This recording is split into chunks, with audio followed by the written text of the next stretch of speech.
Stable रखें, हिले ही नहीं।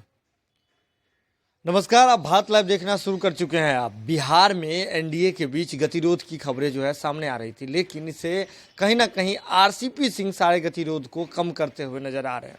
लेकिन इसी बीच जीतन राम मांझी जो हम के मुखिया हैं, उन्होंने एक बड़ी मांग कर दी थी नीतीश कुमार से और एनडीए सरकार से। उन्होंने मांग कर दिया था कि उन्हें जो है बिहार सरकार में एक एमएलसी का पद चाहिए और एक और जो है मंत्री का पद चाहिए।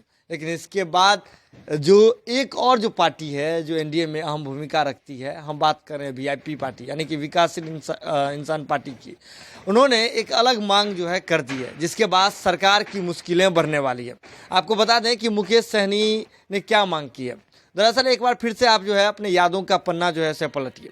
मुकेश सहनी ने 2014 के लोकसभा इलेक्शन के दौरान नरेंद्र मोदी के लिए प्रचार किया था, लेकिन उस वक्त वीआईपी पार्टी का फॉर्मेशन नहीं हुआ था। उसके बाद 2015 में भी मुकेश सहनी जब भाजपा के लिए लड़ी थी, भाजपा का अलग अलग जो लड़ा था, जिस वक्त नीतीश कुमार जो है अलग खेमा में थे यानी कि महागठबंधन में थे, उस दौरान बीजेपी के लिए मुकेश सहनी प्रचार करते हुए नजर आए थे। और मुकेश सहनी नहीं, उनका जो एक संगठन था निषाद विकास संघ की हम बात कर रहे हैं, वह संगठन जो है बीजेपी के लिए प्रचार करते हुए नजर आया था। लेकिन उसके बावजूद मुकेश सहनी इस बात से खफा हो गए कि उनके समाज को जो भाजपा ने जो है वो सम्मान नहीं दिया। सम्मान की बात करें तो निषाद समाज को जो है सम्मान देने का काम नहीं किया।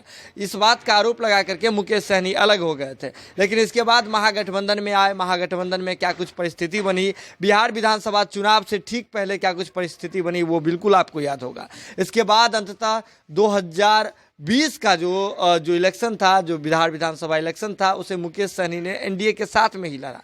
उस दौरान कोई बातें नहीं थी और जो चर्चा हुई थी, मुकेश सहनी से जो वादे हुए थे जो एमएलसी सीट की बारे में, उस पर अभी भी जो है एनडीए गवर्नमेंट कायम है। लेकिन भारत लाइव की टीम ने आपको एक खबर दिखाई थी, कल ही एक बड़ी खबर भारत लाइव की टीम ने दिखाई थी कि मुकेश सहनी और मांझी की जो मांग है वो नहीं मानी जाएगी, यानी कि दोनों की जो मांगे हैं वो खारिज कर दी जाएगी। कौन सी मांगे, अगर आपके मन में ये सवाल होगा तो चलिए उसका हम जवाब दे देते हैं।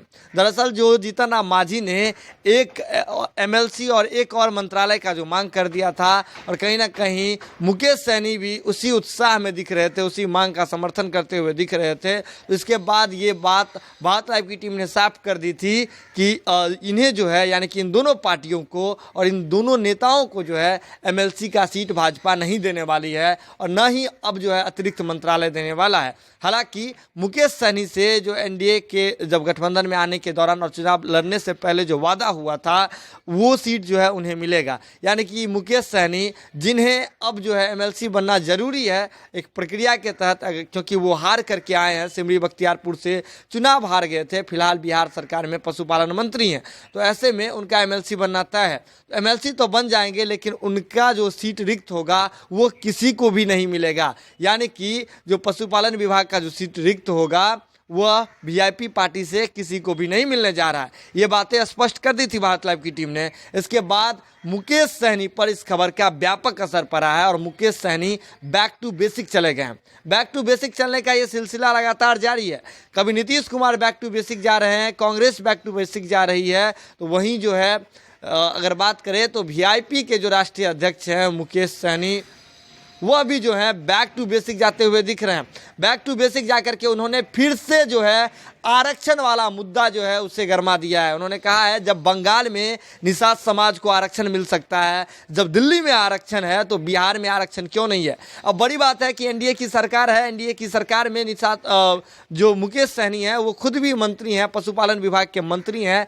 ऐसे में जब सरकार के बीच में गतिरोध जारी है, मंत्रिमंडल विस्तार को लेकर के चर्चाएं जो है लगातार तेज पकड़ने लगी है, दही चूड़ा आने वाला है, ऐसे में बिहार में सियासी फेरबदल के भी कयास जो है लगने शुरू हो गए हैं। लेकिन इसी बीच मुकेश सहनी ने एक नया राग आलाप दिया है। राग तो पुराना है, लेकिन एक बार फिर से एनडीए में रहते हुए भी, एनडीए सरकार में मंत्री होने के बावजूद जो मुकेश सहनी ने एक बड़ी मांग कर दी है। उन्होंने कहा है कि निषाद समाज को जो है आरक्षण चाहिए। आपको जैसे कि आपको बता दें कि भारत लाइव की टीम लगातार जो है खबरें दिखा रही है, जिसमें निषाद समाज के बारे में लगातार चर्चाएं हो रही है। भारत लाइव की टीम ये कह रही है कि निषाद समाज को मुकेश सहनी भूल गए थे। इसके बाद मुकेश सहनी पर इस बात का जो है व्यापक असर पड़ा है। मुकेश सहनी अपने ऑफिस की जो चारदीवारी है उसको छोड़ करके अब फील्ड में दिख रहे हैं और फिलहाल जो है इस बार एक निषाद समाज के हित के लिए एक मांग तो कर दी है। अब देखना ये दिलचस्प होगा, ये मांग जो है बस सियासी हथकंडा रह जाता है अपनी पार्टी को फिर से पकड़ने के लिए, या फिर जो पार्टी से बागी हो चुके लोग हैं इस मांग के बाद वापस आ पाते हैं या नहीं। लेकिन मुकेश सहनी फिर से एक नया राग आलाप दिए हैं निषाद समाज के आरक्षण की मांग को लेकर के। बने रहिए भारत लाइव के साथ, खबरों का सिलसिला यहाँ लगातार जारी रहता है। अगर खबर देख लिया तो जरूरत है इस वीडियो को शेयर करने की, शेयर करके हर जगह पहुंचाने की। बने रहिए भारत लाइव के साथ, बहुत बहुत धन्यवाद।